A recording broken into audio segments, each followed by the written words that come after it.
Good morning all of you. आज हम लोग पीजीबीपी में मोर प्रैक्टिस सम्स करने जा रहे हैं। पीजीबीपी चैप्टर के दौरान हमने बहुत सारे क्वेश्चन आंसर्स पढ़े हैं, ये कुछ और एक्स्ट्रा क्वेश्चन आंसर्स है फर्दर प्रैक्टिस के लिए।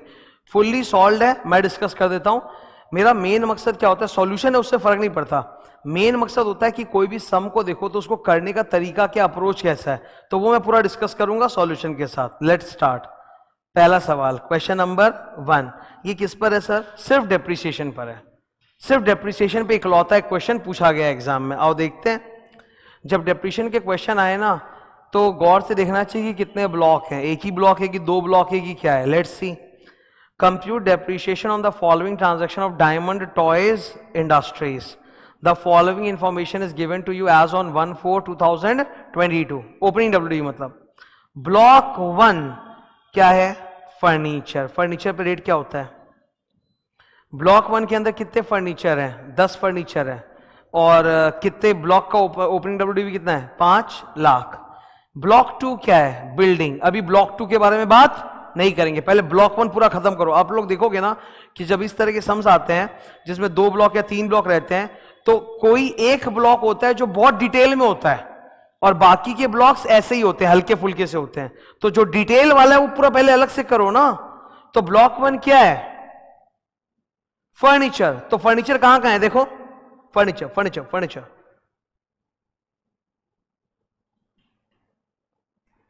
तो पहले फर्नीचर का पूरा ब्लॉक खत्म करो ना।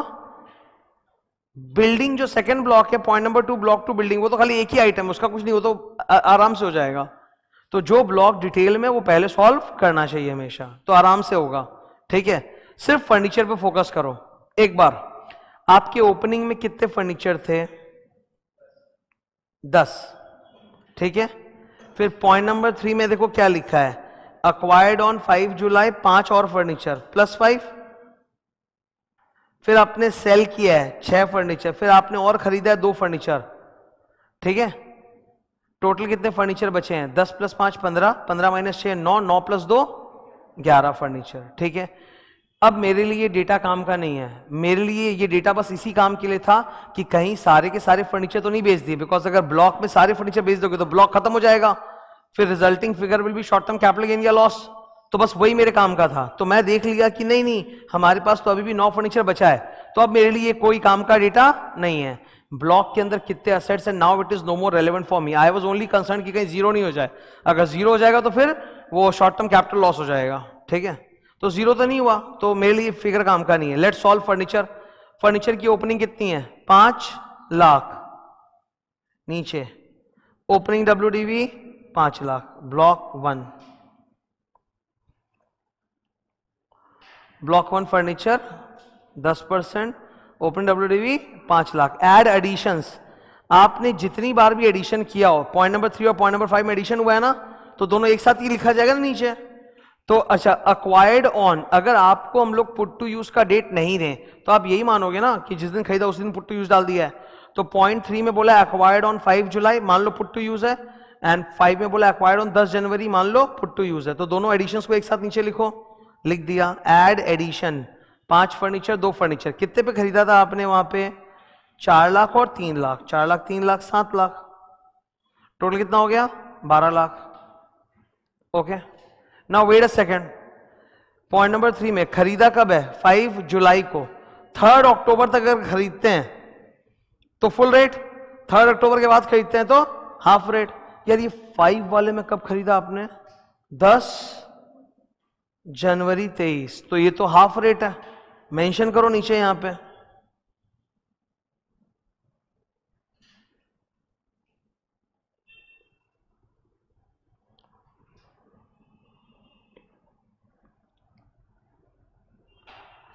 कुछ जबरदस्त होने वाला है अभी सम्स के अंदर, पर पहले मैं दिखा रहा हूं, मेरी तरफ से देखना इधर।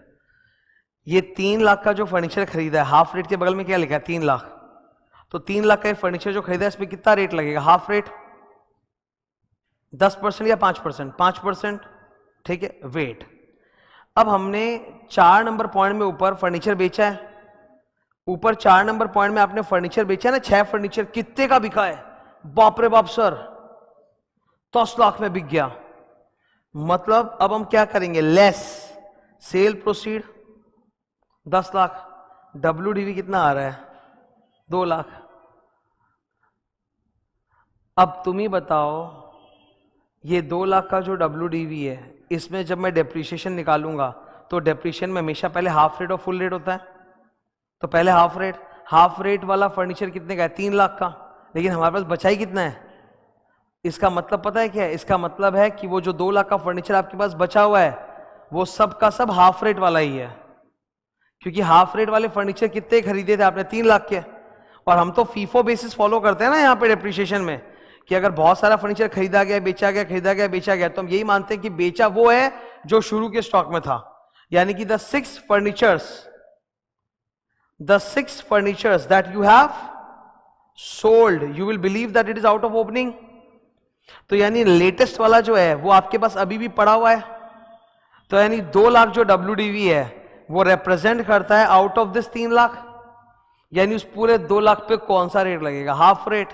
कितना परसेंट? 5%। 2 लाख का 5% 10,000 रुपया।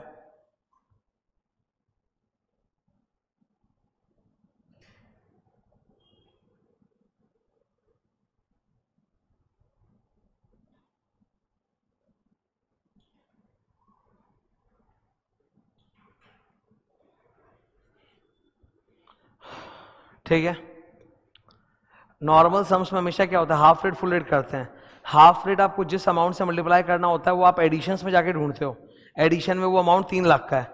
अब मैं हाफ रेट इंटू 3 लाख कैसे करूं? मेरा तो WDV 2 लाख का है, तो मतलब वो 2 लाख का WDV पूरा का पूरा लेटेस्ट वाला सेट ये 3 लाख में से, तो 2 लाख पे पूरा स्ट्रेट हाफ रेट लगेगा। तो 2 लाख पे 5% 10,000। क्लियर है ये? कोई डाउट? बोलो।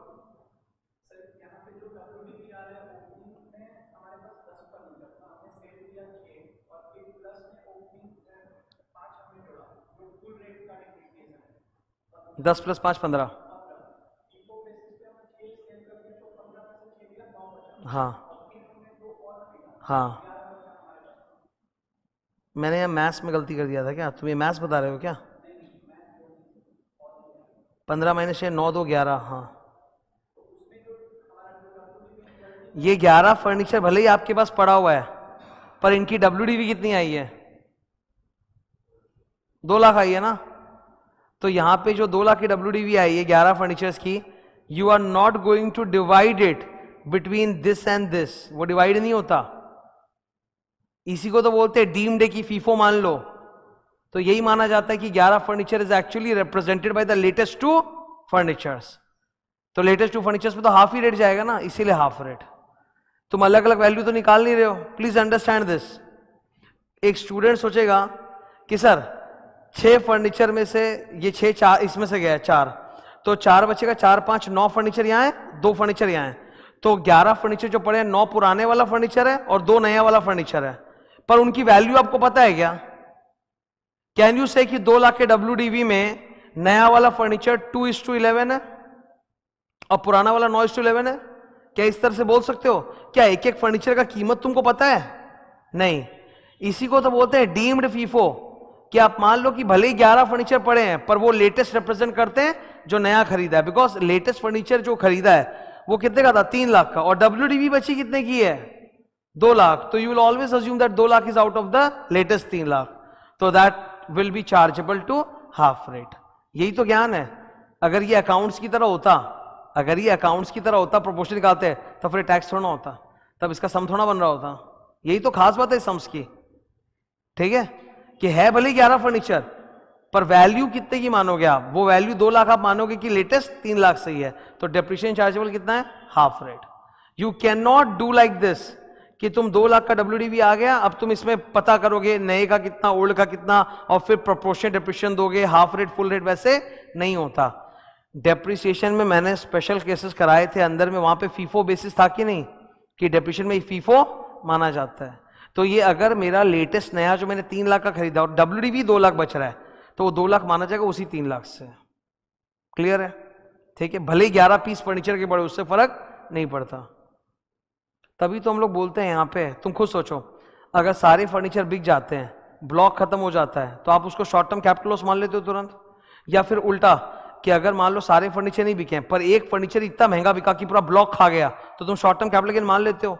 तो ये सब तो डीम्ड होता है ना। तो उसी सिलसिले में चल रहा है ये, ठीक है। क्लियर है ये चीज? थोड़ा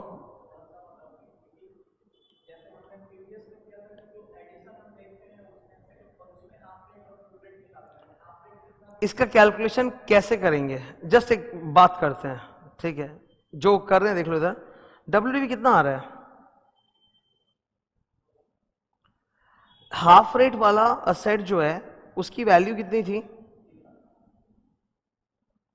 मैं अब क्या करूं, जैसा मैं हमेशा करते आया हूं, अगर मैं वैसा जाऊं कि 3 लाख पे हाफ रेट कर देते हैं तो फिर बचेगा मेरे पास क्या, -1 लाख। फिर -1 लाख पे डिप्रीशिएशन थोड़ा देंगे फुल रेट। WDV तो 2 लाख ही है। नॉर्मल सम्स कैसे होता था कि पहले परचेज वाला जो हाफ रेट है उस पर दे दो, फिर जो बैलेंस बचेगा उस पर फुल रेट। तो यहां तो अगर मैं 3 लाख पे हाफ रेट कर दिया तो बैलेंस तो मेरा -1 लाख आ जाएगा ना, फिर तो -1 लाख पे थोड़ा डिप्रीशिएशन निकलेगा फुल रेट पे। दैट इज नॉट पॉसिबल, वो तो करना अलाउड है ही नहीं, वैसे तो हो ही नहीं सकता। और एक पॉसिबिलिटी क्या हो सकती है कि तुम 2 लाख को बैठ के फ्रैक्शन में डिवाइड कर दो कि सर मैं अज्यूम कर रहा हूं कि इसमें 2/11 न्यू है एंड 9/11 ओल्ड है, तो ओल्ड वाले पे फुल रेट देंगे और न्यू वाले पे हाफ रेट देंगे। तो इस तरह का प्रोपोर्शनेशन भी अलाउड नहीं है। यहां माना जाता है सीधा फिफो कि भाई मान लो कि वो लेटेस्ट वाले में से निकला है वैल्यू और उसी पे आपको डिप्रीशिएशन देना है, तो हाफ रेट। तो ये दोनों ही ट्रीटमेंट अलाउड नहीं है इस तरह के। -1 लाख पे तो आप फुल रेट दे नहीं सकते, माइनस फिगर पे कैसे डिप्रीशिएशन होगा, तो माइनस ऑलरेडी। और प्रोपोर्शनेशन करके डिप्रीशिएशन देना नहीं है, तो सीधा करना है कि 2 लाख आया 2 लाख पे डिप्रीशिएशन दे दो, ठीक है। कौन सा रेट? Half rate. क्लियर है ये? नेक्स्ट, अब ऊपर एक ही आइटम बचा है, वो क्या है? बिल्डिंग। बिल्डिंग में कुछ नहीं हुआ, बस ओपनिंग WDV और आपको डिप्रीशिएशन देना है। तो बिल्डिंग का रेट कितना होता है? 10%। पर बिल्डिंग फर्नीचर में रेट भले ही सेम हो, पर है तो अलग अलग ब्लॉक, तो अलग डिप्रीशिएशन दिखाओ इसका। ओपनिंग WDV 12.5 लाख, एडिशन कुछ हुआ नहीं, सेल प्रोसीड कुछ हुआ नहीं, तो यही क्लोजिंग WDV है, इस पे डिप्रीशिएशन दे दो 10%, it comes to 1,25,000। So total depreciation कितना हो रहा है? 10,000 प्लस 1,25,000, 1,35,000।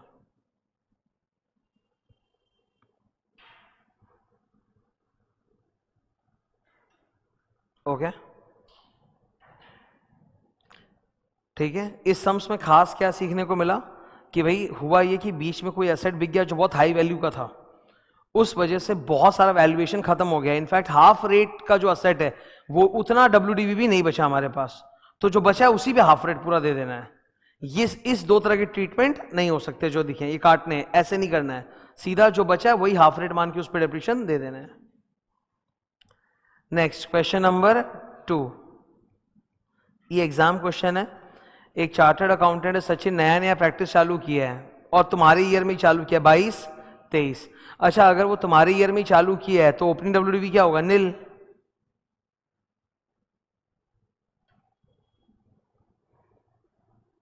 सिर्फ डेप्रिसिएशन का क्वेश्चन है। A chartered accountant started a new office, नया बिजनेस इन द ईयर, तो ओपनिंग WDV तो कुछ होगा नहीं ना, नील। जो है सब परचेज है ड्यूरिंग द ईयर, ठीक है। इन्होंने ना एक ऑफिस खरीदी है, किसी दूसरे सीए की ऑफिस ही खरीद ली गुडविल के साथ, ठीक है, जिसमें 2 लाख रुपया गुडविल का पे किया था। गुडविल पे कोई डिप्रिशिएशन नहीं होता है। और 3 लाख का फर्नीचर खरीदा था जिसपे डिप्रिशिएशन होता है। 3 लाख का फर्नीचर ऊपर डेटा में इंक्लूडेड है ऑलरेडी, ठीक है। Let's C, furniture block 1, furniture block 1 10%, ठीक है। आपने कब खरीदा है? 2 डेट्स दिए हैं। डेट ऑफ एक्विजिशन ये मेरे काम का नहीं है, बोर्ड पे देखो, डेट ऑफ एक्विजिशन मेरे काम का नहीं है। मेरे काम का कौन सा है? Date of put to use. तो आपने फर्नीचर खरीदा 1 अप्रैल 22 को ही और उस पर 3 लाख का वैल्यू है, तो उसका डिप्रीशिएशन कितना होगा? 10%। Will do it later, block 1। Fire extinguisher, fire extinguisher किस में आएगा? Plant machinery. General plant machinery का रेट कितना होता है? 15%, तो 15%, that's my block 2। Plant machinery, ये फायर एक्सटिंग्विशर का पुट टू यूज हुआ ही नहीं, पुट टू यूज हुआ ही नहीं, तो इन असेट्स में पुट टू यूज नहीं देखा जाता।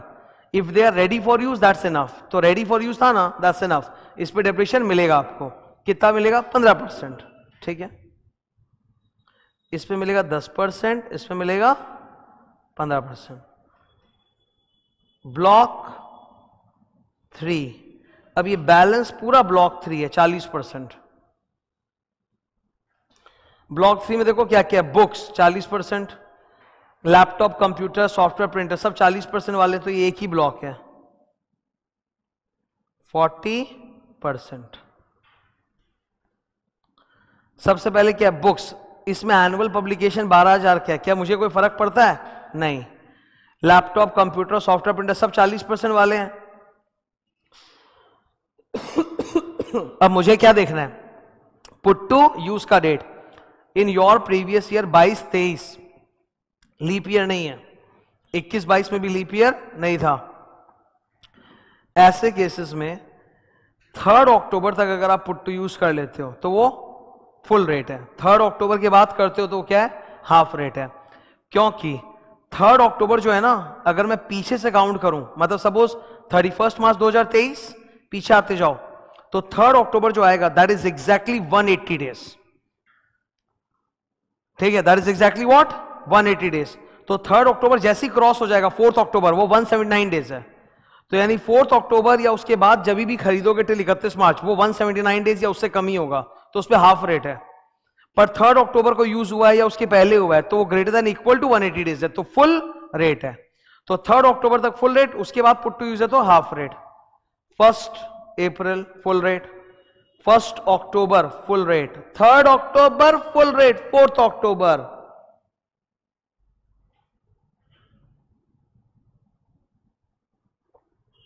Half rate. इस पर्टिकुलर क्वेश्चन में ओपनिंग डब्ल्यूडीवी क्या है? नील। एड एडिशंस, ये रहे सारे एडिशंस। लेस सेल प्रोसीड कुछ है नहीं, तो क्लोज एडिशंस है और सीधा वही क्लोजिंग डब्ल्यूडीवी है, उसी पे डेप्रिसिएशन निकालना है। ब्लॉक 1 2 3, ब्लॉक 1 2 3 इस ऑर्डर में आंसर में। लेकिन जैसे क्या होता है ना, हमेशा जो सबसे बड़ा ब्लॉक होता है पहले वो लोग वही हम लोग करते हैं, तो आंसर में तुम देखोगे पहले ये वाला किया हुआ है, फिर उन दोनों का। पर मैं इस ऑर्डर में जाऊंगा, तो सबसे पहले मेरे लिए ब्लॉक 1 क्या है? फर्नीचर। फर्नीचर 3 लाख का खरीदा था, नीचे बोला हुआ है, वही 3 लाख ऊपर डाला हुआ भी है, तो 3 लाख पे डेप्रिसिएशन कितना? 10%। फर्नीचर का ब्लॉक पहले करेंगे। Opening WDV nil, addition 3 lakh, less sale proceed कुछ नहीं, क्लोजिंग डब्ल्यूडीवी 3 लाख, 3 लाख पे डेप्रिसिएशन 10%, हाउ मच? 30,000। डन है, ये तो इजी है। सेकंड, दूसरा ब्लॉक मेरा क्या था? Fire extinguisher. फायर एक्सटिंग्विशर किसमें आएगा? Plant machinery 15% rate, opening WDV nil, addition 2,500 का फायर एक्सटिंग्विशर है, लेस सेल कुछ नहीं है, पुट टू यूज है नहीं, रेडी टू यूज ही चलेगा। इसको बोलते हैं पैसिव यूज। तो 15% of 2,500 comes to 375 rupees.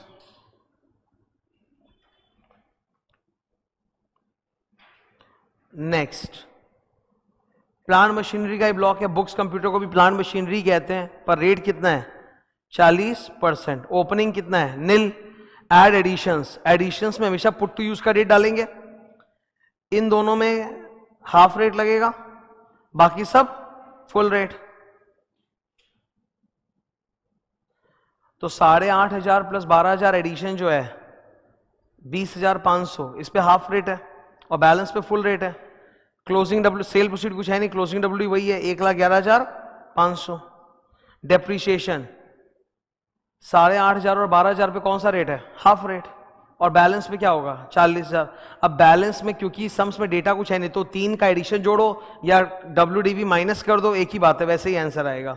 Balance पे 40% है, निकाल लो depreciation, it comes to 40,500। Okay ना, इजी। तो 40,500 प्लस 375 प्लस 30,000, टोटल 70,875।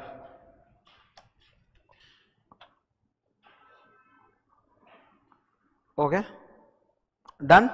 नेक्स्ट और एक सम है, दिल्ली में बीच में ऐसा नियम आया था during the Kejriwal government only कि लोग अपनी गाड़ियां घर से ऑड इवन डेज में निकालेंगे। ये न्यूज़ सुना हुआ है क्या? कुछ साल पहले का है, तुम लोग शायद स्कूल में हो गए। ऑड डेज इवन डेज ऐसा था कि अगर आपके पास गाड़ी है, ऑड नंबर प्लेट है अगर आपका, तो आप सिर्फ उसी दिन निकालो। इवन नंबर है तो इससे पॉल्यूशन कम होगा। It was a step, but इसका बहुत क्रिटिसिज्म हुआ था वगैरह। ना आपके पास गाड़ी है, आप बिजनेस यूज में उसको यूज करते हो, भले आप उसको ऑड डेज निकालो इवन डेज निकालो, गराज से निकालो ही मत, रेट तो वही लगेगा। क्या रेट कम हो जाएगा क्या कि ऑड डेज निकाले तो हाफ रेट? नहीं ना, उससे तो नहीं होता। पुट टू यूज जैसे ही हो गया, जो भी रेट से वही होगा। मोटर कार का रेट कितना होता है? PM plant machinery 15%, M motor car 15%। हाँ, लेकिन अगर आप टैक्सी ड्राइवर और आपका वही काम है तो रेट 30% होता है। पर वैसा केस नहीं है, नॉर्मल आदमी है, नॉर्मल आदमी उसके पास एक गाड़ी है जो बिजनेस के लिए भी यूज करता है और 25% पर्सनल यूज भी करता है। तो 75% बिजनेस यूज है तो 75% तो डिप्रेशन मिलेगा उसको। और मोटर कार पे एक नॉर्मल आदमी के लिए डिप्रेशन का रेट कितना है? 15% है। तो जो भी गाड़ी की कीमत है into 15% depreciation into 75%, because business use केवल 75% है। ठीक है, अब एक इंपॉर्टेंट बात सुनो, ये बात बहुत बवाल है जो तुम लोग जानते नहीं हो यार। कभी मौका पड़ा ना तो मैं अपनी गाड़ी का बिल लाके तुमको दिखाऊंगा ओरिजिनल, तुम लोग का दिमाग खराब हो जाएगा। गाड़ी के अंदर 50% तक का जो अमाउंट होता है वो सिर्फ टैक्स होता है, जीएसटी। दो तरह के जीएसटी होते हैं, सीजीएसटी, एसजीएसटी, ये तुम जानते हो, और एक होता है कंपेंसेशन सेस, गाड़ी में वो भी लगता है। तो गाड़ी में सीजीएसटी है, एसजीएसटी भी लगा है, प्लस एक कंपेंसेशन सेस भी अलग से बोल के लगता है। वो पूरा मिला के ना इट इज क्लोज टू 48%। मतलब जो गाड़ी मैंने बाजार से 22 लाख में खरीदा है उसमें से लगभग 11 लाख सिर्फ इनडायरेक्ट टैक्स है जो मैंने सरकार को पे किया है। जस्ट इमेजिन दिस, कितना टैक्स सरकार वसूलती है, कितना टैक्स वसूलती है। वो गाड़ी का कीमत बहुत कम है। अगर कोई गाड़ी तुम सपोज देखते हो 22 लाख की गाड़ी है, ठीक है, तो उसकी कीमत एक्चुअली 11 लाख ही थी, मतलब जो सेलिंग प्राइस कंपनी को जा रहा है, बाकी 11 लाख किसको जा रहा है?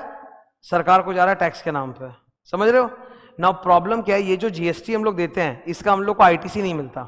अगर मिलता तो कमाल हो जाता, हम सब के पास मर्सिडीज रोल्स रॉयस लाइन से लगा होता। क्योंकि अगर सपोज मान लो एक मर्सिडीज खरीदता हूं मैं 80 लाख की, तो उसमें 40 लाख का क्या है? जीएसटी। अगर आईटीसी मिल जाए, इनपुट क्रेडिट, तो मेरे लिए जेब में कितना खर्चा पड़ा? 40 लाख। पर नहीं मिलेगा मुझे पता है। गाड़ी के लिए आईटीसी केवल उनको मिलता है जो लोग गाड़ी को ट्रांसपोर्टेशन बिजनेस में यूज करते हैं। जैसे ओला उबर वाले टैक्सी चलाते हैं, उनको मिल जाएगा आईटीसी। ट्रक ड्राइवर्स है, ट्रक की कंपनी, उनको मिल जाएगा आईटीसी। हम जैसे अगर हम गाड़ी बिजनेस यूज के लिए भी खरीदे तो भी हमको आईटीसी नहीं मिलेगा। Are you clear on this? तो मेरे लिए गाड़ी की तो फुल कीमत जो मैंने दी है वही है, आईटीसी माइनस नहीं होगा, बिकॉज मुझे मिलेगा ही नहीं आईटीसी। हो गया, आओ पढ़ते हैं कंप्यूट डेप्रिसिएशन। ये सम का सॉल्यूशन छोटा है पर कंसेप्ट बवाल है एकदम। Compute depreciation of Sachin resides in Delhi.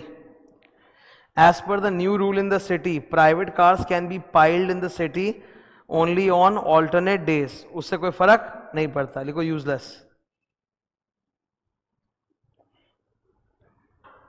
ठीक है। He purchased a car on 21 सितंबर 22 और नीचे बोला हुआ है कि same date put to use भी डाल दिया था। तो सितंबर में अगर पुट टू यूज डाल दोगे तो 3 अक्टूबर तक है फुल रेट। ये आदमी का ट्रांसपोर्ट का बिजनेस नहीं है, नॉर्मल गाड़ी है, बिजनेस यूज में और पर्सनल यूज मिक्स करता है, तो इनके लिए 15% रेट ही होता है। अगर इसका ट्रांसपोर्ट का बिजनेस होता तो 30% रेट होता है, ज्यादा रेट होता है। और फिर आईटीसी भी मिलता। गाड़ी की कीमत कितनी थी? Cost of the car excluding GST 12 lakh, फिर जीएसटी जोड़ जाड़ के कमिंग टू 15,36,000। ठीक है, दिख रहा है ये? तो इस आदमी के लिए गाड़ी की कीमत 15,36 ही है, बिकॉज इसको आईटीसी मिलने वाला नहीं है। नो आईटीसी, ये कोई ट्रांसपोर्टर नहीं है, इसको अपने जीएसटी का आईटीसी नहीं मिलेगा।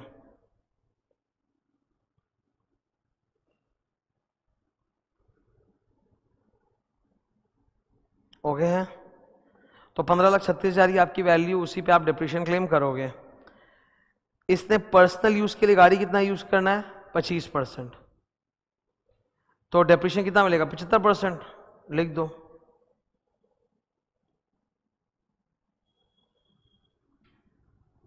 ओके, आंसर तो पता है मुझे, 15% into 15,36,000 into 75%, that's the answer, but I have to write so many notes.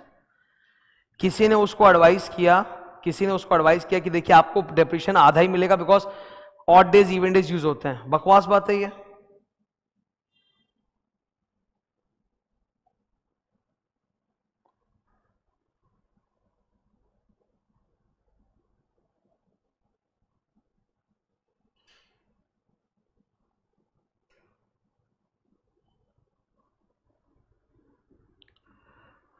तो जिसने भी ऐसा एडवाइस किया पहले तो वो मार खाएगा।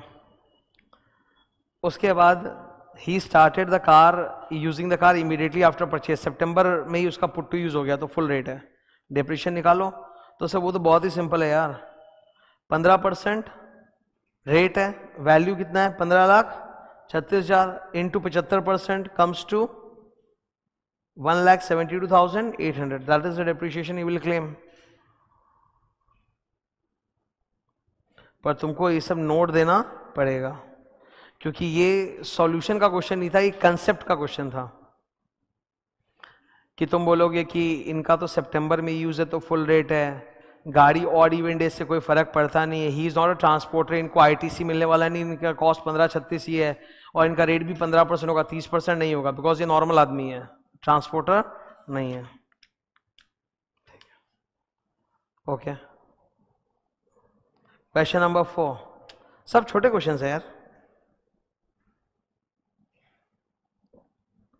Specified business 35 AD, warehousing for storage of sugar, ये स्पेसिफाइड बिजनेस में आता है कि नहीं? अच्छा, स्पेसिफाइड बिजनेस के लिए आप कोई भी कैपिटल एक्सपेंडिचर करो, बिफोर कमेंसमेंट करोगे तो भी डिडक्शन मिलेगा, आफ्टर कमेंसमेंट करोगे तो भी डिडक्शन मिलेगा, डेप्रिसिएशन नहीं मिलेगा, सीधा उसके बदले क्या मिलेगा 100% full deduction in the year of purchase. Put to use से मतलब भी नहीं है ना?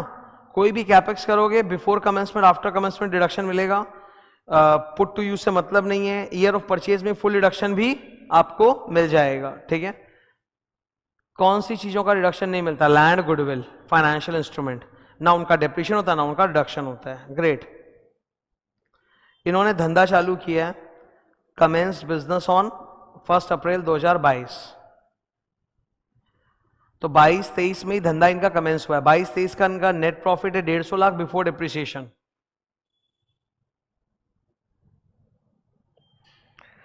Net profit before depreciation is 150 lakh. और जो आइटम्स नीचे बोले हुए हैं कैपिटल एक्सपेंडिचर, उनका डिप्रिसिएशन मिलेगा भी नहीं, उनका क्या मिलेगा? Deduction. Capital expenditure incurred by the company is as under. Point number 2 है ना, वो प्री कमेंसमेंट है। क्या है? Pre commencement. धंधा 1 अप्रैल 22 को कमेंस हुआ, उसके पहले का खर्चा है तो डिडक्शन मिलेगा। पहला आइटम क्या? कॉस्ट ऑफ लैंड का नहीं मिलता। सेकंड आइटम क्या? कॉस्ट ऑफ कंस्ट्रक्शन, ये तो मिलता है। तो प्री कमेंसमेंट का ये जो एक्सपेंस है ये फुल 100% डिडक्शन मिल जाएगा, लैंड का नहीं मिलेगा। ओके। अच्छा, आफ्टर कमेंसमेंट नीचे पॉइंट नंबर 3, आपने 22-23 में नया प्लांट मशीनरी खरीदा है तो ये आफ्टर, इसका भी फुल डिडक्शन मिलेगा एक साथ ही।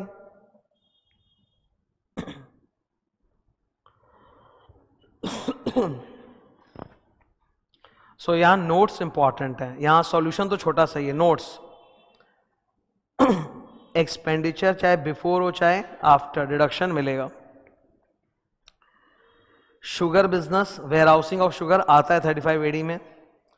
लॉस ऑफ, इस क्वेश्चन में लॉस आने वाला है तो पहले से बता दो, स्पेसिफाइड बिजनेस का लॉस सिर्फ सेम और अनदर स्पेसिफाइड बिजनेस के प्रॉफिट से सेट ऑफ हो सकता है। इन पे डेप्रिसिएशन नहीं मिलेगा क्योंकि आपको 100% रिडक्शन मिल रहा है। नेट प्रॉफिट कितना है? 150 लाख। लैंड का नॉट अलाउड तो नील। बाकी और क्या क्या खर्चे थे? 55 लाख प्लस 190 लाख, 55 और 190 कितना होता है? 245 एंड देन 65 फर्दर, तो इनका आपको फुल रिडक्शन मिल जाएगा। 245, 65, 310 का रिडक्शन मिला, अल्टीमेटली आपको लॉस हो गया 160 का। क्या ये लॉस किसी नॉर्मल बिजनेस के प्रॉफिट सेट ऑफ होगा? नहीं, only against the profits of same और another specified business. Small question, easy question. इस क्वेश्चन में मेन तुमको मुझे एक ही चीज सिखानी थी कि any capital expenditure whether it is before और after commencement in 35 AD 100% reduction मिल जाता है। क्वेश्चन नंबर 5 छोटा सा है, ये कौन सा है? Preliminary expenses. ये एक्चुअली बहुत लल्लू है। Preliminary expenses, market survey, feasibility report, project report, याद आ रहा है? Memorandum articles, incorporation fees, share issue expenses, all those are preliminary expense. Preliminary expense का फुल डिडक्शन मिलता है कि क्वालिफाइंग अमाउंट का मिलता है? Qualifying amount. What is qualifying amount? Up to 5% of the cost of project normally. लेकिन अगर company है, Indian company, it's an Indian company, तो इंडियन कंपनी को कॉस्ट ऑफ प्रोजेक्ट या capital employed whichever is higher वो ले लो, उसका 5% उतना ही मिलेगा maximum. That is called qualifying amount. एक बार में मिलेगा कि 1/5 करके 5 साल, 1/5 करके 5 साल। इस क्वेश्चन में इट्स एन इंडियन कंपनी, इनका कॉस्ट ऑफ प्रोजेक्ट 30 लाख है।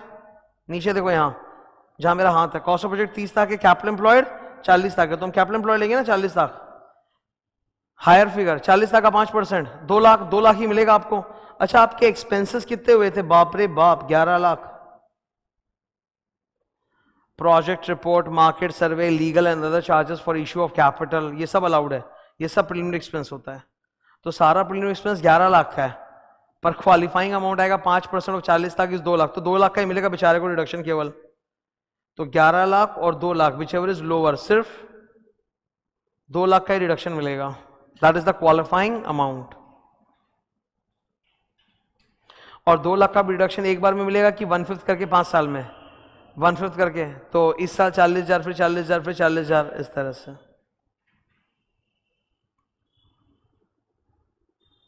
ठीक है, इस साल 40,000, फिर ऐसे कंटिन्यू करेंगे आफ्टर ब्रेक।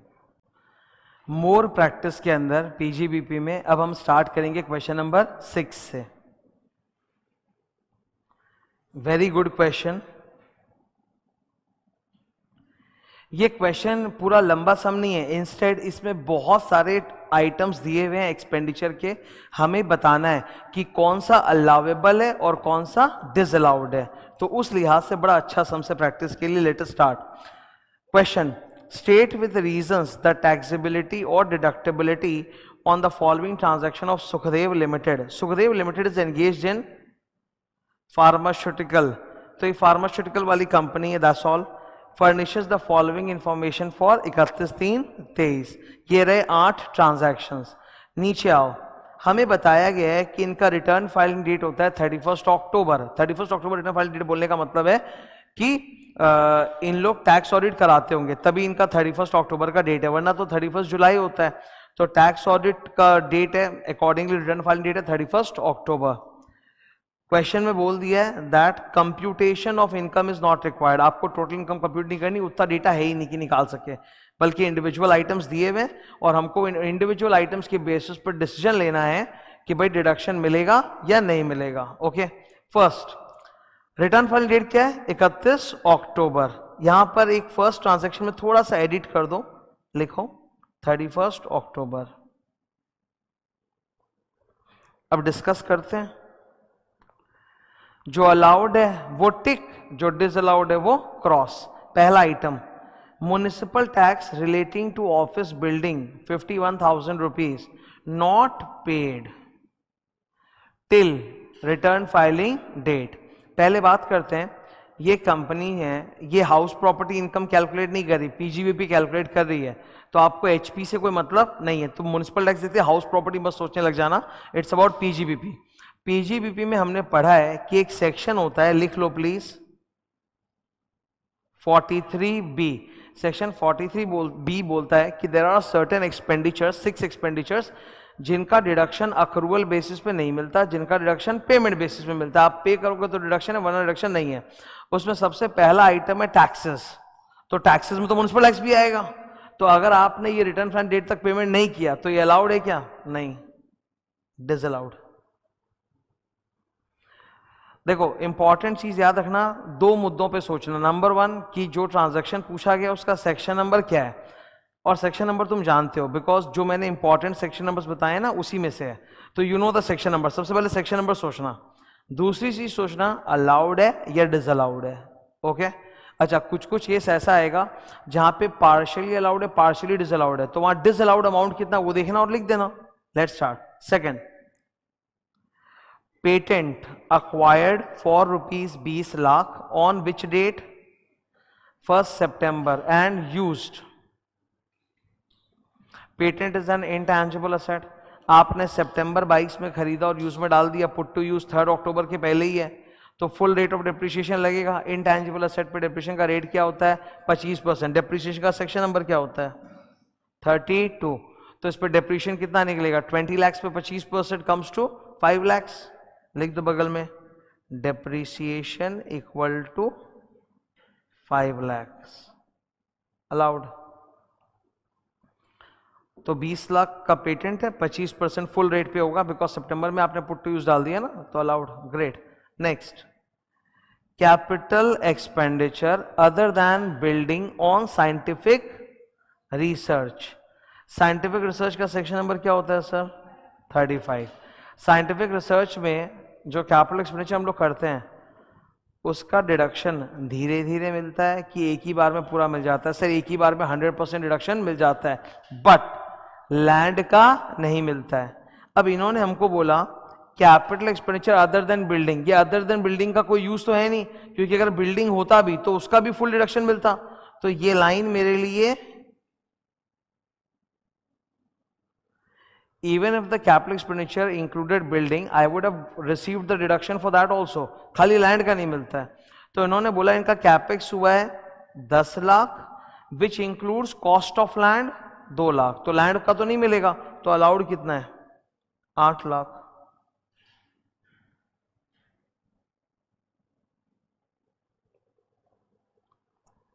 अलाउड कितना है? 8 लाख. Next, number 4. एक कस्टमर है जिसे 3 साल से पैसा ड्यू था, नहीं मिला, फाइनली इन्होंने बैड डेट राइट ऑफ कर दिया. सही किया. क्या बैड डेट का डिडक्शन मिलता है? हाँ सर, बैड डेट का बिल्कुल डिडक्शन मिलता है. सेक्शन नंबर 36 में मैंने बोला था कि you don't have to learn 36 का 1 का so and so, just 36 is enough. तो क्या बैड डेट का डिडक्शन मिलता है? हाँ बिल्कुल मिलता है. 5 लाख का बैड डेट का डिडक्शन बिल्कुल मिलेगा आपको, 3 साल से पैसा नहीं मिला है. Next, number 5. Income tax paid 90,000 in respect of non-monetary perquisite provided to employee. अगर कंपनी अपने एम्प्लॉइज को नॉन मॉनेटरी परक्विजिट देती है और उसके ऊपर इनकम टैक्स भी देती है, तो वो इनकम टैक्स एम्प्लॉय के लिए एग्जेम्प्ट होता है और कंपनी को उसका डिडक्शन नहीं मिलता. तो डिडक्शन नहीं मिलता. Disallowed. Disallowed section number 40 clause A. 40 clause A में 9 आइटम थे, 9 आइटम्स, 4 टीडीएस के थे. 4 उसमें किसके थे? टीडीएस के आइटम्स थे. 3 आइटम्स किसके थे? DT, income tax, wealth tax, FBT. 2 item थे, एक स्टेट गवर्नमेंट अंडरटेकिंग और एक एनएमपी. तो 40 क्लॉज ए डिसअलाउड.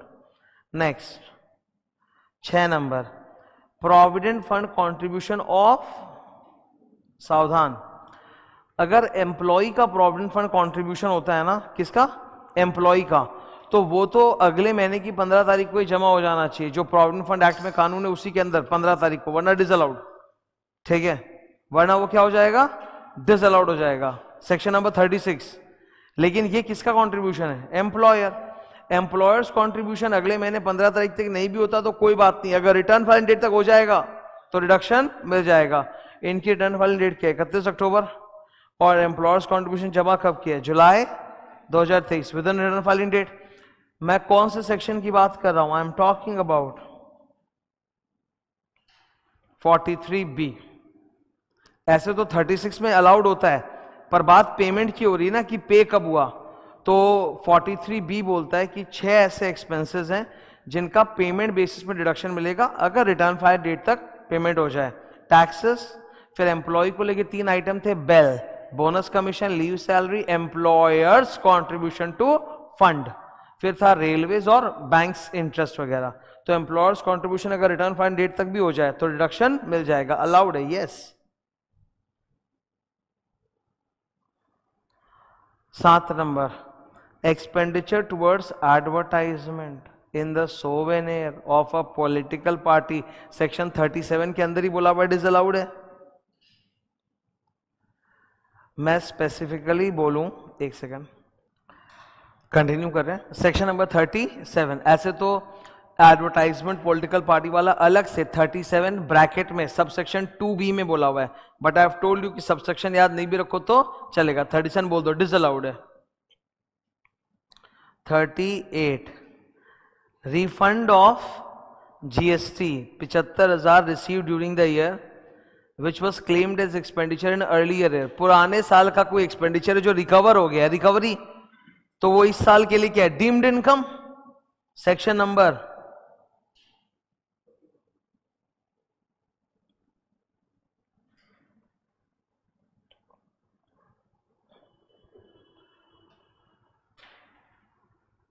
ठीक है। सेक्शन 41 में सीखते हैं किसी भी लॉस, एक्सपेंडिचर या ट्रेडिंग लायबिलिटी का जो रिकवरी हो रहा है दैट इज डीम्ड इनकम। तो ये डीम्ड इनकम है, इसको तुम टिक क्रॉस नहीं कर सकते। अलाउड है तो टिक, डिसअलाउड है तो क्रॉस। पर मैंने बोला था ना पुराने सालों के डिडक्शन का अगर डिसअलाउंस होता है तो वो आप ऐसे डिसअलाउड बोल के ऐड बैक तो नहीं कर सकते, तो ऐड करना है क्या बोल के, डीम्ड इनकम। तो बगल में टिक क्रॉस में नहीं कर सकता, आई हैव टू से इट इज डीम्ड इनकम। ठीक है, डन है, अच्छा समझा। रियल तो ऐसे ही काम आना चाहिए कि भाई एक एक एडजस्टमेंट सीखने को मिला, प्रैक्टिस हो गया। नेक्स्ट भी इसी टाइप का है, गुड। अच्छा, नेक्स्ट में ना इन्होंने स्टेटमेंट लिख के दिया है, हमें पढ़ना है और हमें बताना है कि वो ट्रू है कि फॉल्स है, विथ रीजन ऑब्वियसली, बिना रीजन की तो बात होता ही नहीं है। पहले वाला, for a dealer in shares and security, जो डीलर है शेयर सिक्योरिटी का उसके लिए पीजीबीपी इनकम है। STT is allowed expenditure, true. STT allowed होता है, कौन से सेक्शन में लिखा है सर, 36 में था। सेक्शन 36 में 15 आइटम्स थे, लास्ट का जो 3 आइटम था उसी में था एसटीटी सीटीटी। तो जिनके लिए एसटीटी सीटीटी पीजीबीपी इनकम में आता है उनको एसटीटी सीटीटी का रिडक्शन मिल जाता है। तो डीलर इन सिक्योरिटी के लिए तो पीजीबी उसको रिडक्शन मिलेगा, लेकिन क्या दूसरे आदमी को मिलेगा, नहीं। But for investor it is not deductible under capital gains. हमारे इन्वेस्टर के लिए ना तो कैपिटल गेन डिडक्टेबल है ना कहीं और डिडक्टेबल है, उनको डिडक्शन नहीं मिलता। कैपिटल गेन्स चैप्टर में सीखा भी था कि एसटीटी को कैपिटल गेन्स में सेलर भी माइनस नहीं कर सकता और बायर भी अपने कॉस्ट में ऐड नहीं कर सकता। तो ये जो स्टेटमेंट एकदम सत्य वचन है कि डीलर को तो मिल जाएगा लेकिन इन्वेस्टर को कैपिटल गेन्स में रिडक्शन नहीं मिलेगा, true. Next, it is mandatory for an assessee to claim depreciation under section 32, true है।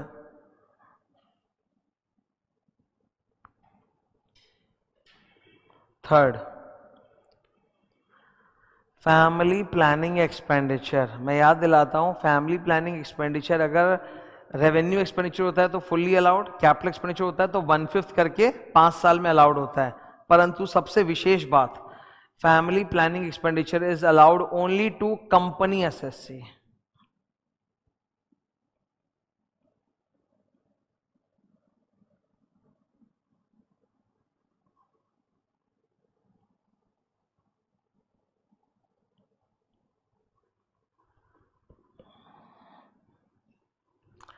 It is allowed only to which assessee, company assessee. Company assessee को केवल अलाउड होता है फैमिली प्लानिंग का। अब क्वेश्चन पढ़ते हैं, the family planning expenditure which is of capital nature incurred by a partnership firm is allowable, no, false.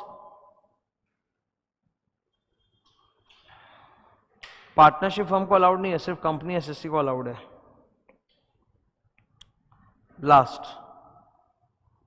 Last वाला ना थोड़ा सा रुक जाओ संभाल के, मैं पहले बता देता हूं।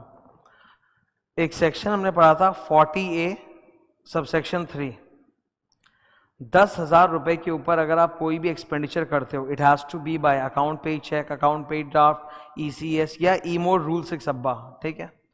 अगर 10,000 के ऊपर आप कोई भी एक्सपेंस करते हो जो कैश में है, बेयरर चेक में है या cross cheque other than account pay में है, तो वो अलाउड नहीं है, करेक्ट है, ये हमने सीखा था 40A3। अब मान लो आपने किसी एक्सपेंडिचर का जो आपने कैश मतलब अक्रूवल बेसिस पे रिडक्शन पहले ले लिया, पहले आपने परचेजेस किए, परचेजेस का तो अक्रूवल पे मिल जाएगा तो आपने ले लिया, फिर आप अगले साल उसका जब पेमेंट कर रहे हो तब आप उसको नगद नोट में कैश में कर रहे हो, तो डिसअलाउड है। पर ये डिसअलाउड माना जाता है कि डीम्ड इनकम बोल के ऐड हो जाएगा अगले साल, क्योंकि ये तो पुराने साल का डिसअलाउंस है। तो इसके लिए सेक्शन कौन सा था? 40A subsection 3A, correct. कि अगर पहले आप किसी एक्सपेंडिचर का अक्रूवल बेसिस पर डिडक्शन ले चुके हो और अब इस साल उसको आप पेमेंट कर रहे हो, तो आप पेमेंट अकाउंट पे चेक से नहीं कर रहे हो, मोर देन 10,000 है, आप नगद नोट से कैश से कर दिए, तो वो तो डिसअलाउड हो गया। तो अब डिसअलाउड तो नहीं बोल सकते ना, बिकॉज डिडक्शन तो पहले ही मिल चुका है। तो अब डिसअलाउड बोल के तो ऐड नहीं कर सकते, तो क्या बोल के ऐड करेंगे? डीम्ड इनकम बोल के ऐड करेंगे। यहां डीम्ड इनकम का सेक्शन 41 नहीं है, यहां क्या है? 40A का 3 है। इन्होंने क्या किया, पुराना कोई परचेजेस था जिसका डिडक्शन अक्रूवल पे ले लिया 22-23 में, 23-24 में उसका नगद नोट में कैश पेमेंट कर दिया, तो it is kind of disallowed. But you can't say disallowed because पुराने डिडक्शन को आप करंट ईयर में डिसअलाउड नहीं बोलते, तो आप क्या बोलोगे? Deemed income. तो यही गलत है इनकी बात, तो फॉल्स होगा आंसर। पढ़ते हैं Aditya.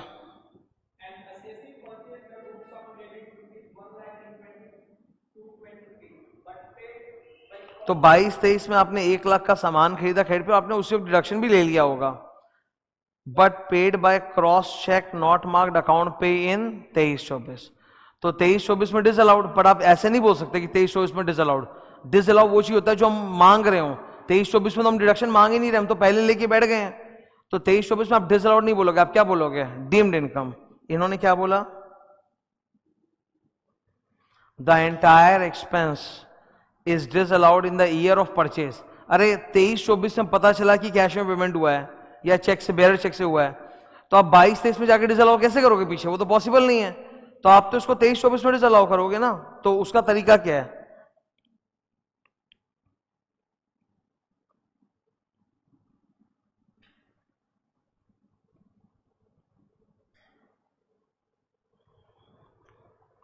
It is not a disallowance of 22-23, rather it is a deemed income of 23-24। मैंने कितनी बार बोला है क्लासरूम के अंदर कि भाई डीम्ड इनकम का मतलब क्या होता है? It is basically disallowance of earlier deduction, क्योंकि पहले आप डिडक्शन ले चुके हो, उसको थोड़ा जाके रिवर्स करके आएंगे, बल्कि उसको करंट ईयर का डीम्ड इनकम मान लेंगे, तो 23-24 का डीम्ड इनकम मान लेंगे। यही तो ट्रीटमेंट है।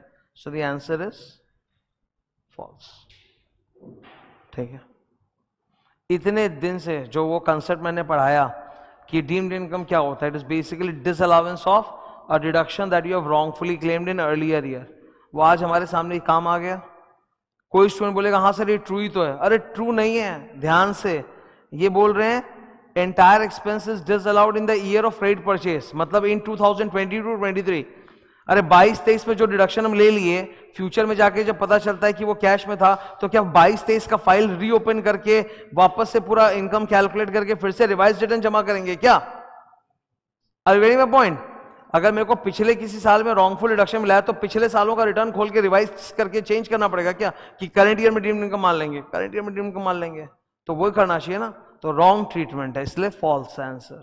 ठीक है, हो गया, गुड। 8, ये भी सब गुड है, मतलब ये सब एकदम डिफरेंट वैरायटी के हैं, इनका फ्लेवर ही अलग है पूरा। राहुल, अच्छा अभी दो क्वेश्चंस जो हम लोग डिस्कस करने जा रहे हैं, 8 एंड इसके बाद वाला 9 पीटीएस पे बेस्ड है। किस पे? Presumptive taxation, section number 44 AD. Section number 44 AD में प्रिजम्पटिव इनकम कितनी होती है? 8% ऑफ द सेल्स, लेकिन if any portion of the sales is received by account pay cheque, account pay draft, ECS, e mode, on और before return filing date, तब उस पर 8% के बजाय कितना होता है? 6%। ठीक है, ये हमारे सामने का एसएससी है। इसमें हम लोग दोनों तरह से इनकम निकालेंगे। नॉर्मल इनकम जो आएगा पीजीबीपी के हिसाब से, वो दिया हुआ है, निकालना नहीं पड़ेगा, वो दिया हुआ है, और इस व्यक्ति की सेल्स भी दी हुई है, तो सेल्स से हम लोग पीटीएस इनकम निकाल लेंगे। फिर हम देखेंगे कि नॉर्मल इनकम ज्यादा है कि पीटीएस, जो कम है, जो इनकम कम होगी वही आंसर है, पर एक पंगा है। ठीक है, वी हैव टू चेक कि ये आदमी ऑप्ट आउट किया है क्या, ऐसा कोई ज्ञान लिखा है क्या, बिकॉज अगर ऑप्ट आउट वाला आदमी है तब तो तुमको मालूम है ना 44 एडी के अंदर 5 साल का कंटिन्यूटी क्लॉज होता है। अगर तुम ऑप्ट आउट करोगे तब फिर 5 साल तक घुस नहीं सकते वापस, अकाउंट्स भी कराओ, ऑडिट भी कराओ, तो we have to check that also. 44 AD खतरनाक है। 44 एडी में खाली ये नहीं होता कि जो लोअर है गो फॉर दैट, बिकॉज अगर लोअर में गो फॉर दैट किए, नॉर्मल में चले गए, बीच में ऑप्ट आउट किए, तो उसमें दिक्कत हो सकती है। ठीक है,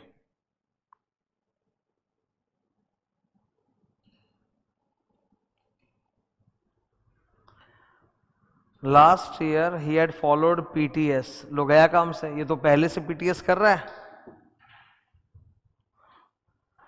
ये तो पहले से पीटीएस कर रहा है और बोलता है कि चेंज भी कर सकता ऑप्शन।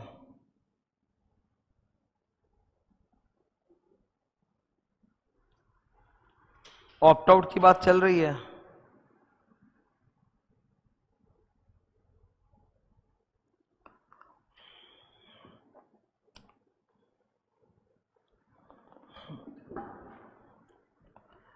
ये इंसान ऑप्ट आउट करने के लिए भी तैयार बैठा है, तो प्रॉब्लम हो गई। अगर हमारे आंसर में सपोज ऐसा आया कि नॉर्मल कम है and he should go for normal, तो मतलब इसे तो ऑप्ट आउट करना पड़ेगा, और ऑप्ट आउट किया तब तो फिर 5 साल तक घुस नहीं सकता, और फिर अकाउंट्स बनाओ और टैक्स ऑडिट भी कराओ। तो ये ऑप्ट आउट करने को तैयार बैठा है, एकदम भरा बैठा है, हमें बोल दिया कि लास्ट ईयर पीटीएस किया था but he is ready to change, अगर अलाउड है तो अलाउड तो है ही, अलाउड तो है ही, ऑप्ट आउट कर सकते हो, पर ऑप्ट आउट करोगे तो कांड होगा। तो लेट्स सी आंसर क्या निकल के आता है। अगर अल्टीमेटली दोनों इनकम में से लोअर पीटीएस ही आया और ये पीटीएस में ही जाएगा तब तो अच्छी बात है, तब तो कहानी खत्म, नो ऑप्ट आउट। लेकिन अगर गलती से नॉर्मल वाली इनकम कम आ गई, पीटीएस ज्यादा आ गई, तो ये आदमी तो नॉर्मल में जाएगा, दैट मीन्स ऑप्ट आउट, और ऑप्ट आउट करेगा तो अब अकाउंट्स ऑडिट चालू हो जाएगा। You getting my point? Let's see, बहुत अच्छा क्वेश्चन है, बहुत डिफरेंट क्वेश्चन है, एकदम बहुत ही डिफरेंट, अभी दिखाऊंगा मैं। Rahul is a dealer in paper, तो ये स्पेसिफाइड प्रोफेशन वाला आदमी तो है नहीं कि तुम एई का नाम लोगे, एडीए का नाम लोगे, गुड्स कैरेज भी नहीं कि एई का नाम लोगे, तो ज्यादा से ज्यादा 44 एडी में जाएगा, ठीक है। Following are the details of his business, इस बंदे का टोटल टर्नओवर है 99,50,000। I know the turnover, I can calculate 8%, 6%, wait 8% करूं कि 6% करूं, पढ़ो। टोटल टर्नओवर ब्रैकेट में क्या लिखा है, हाँ, तो कौन सा होगा? 8% ऑफ ये निकाल के बता दो, 8 लाख से थोड़ा सा ही कम आएगा, बताओ, बोलो। 796,000, माई गॉड, गए काम से। इसका तो जो 44 एडी हो रहा है पीटीएस, वो आ रहा है 796, जबकि इसकी नॉर्मल पीजीबीपी इनकम कम है, वो है 7,40,000।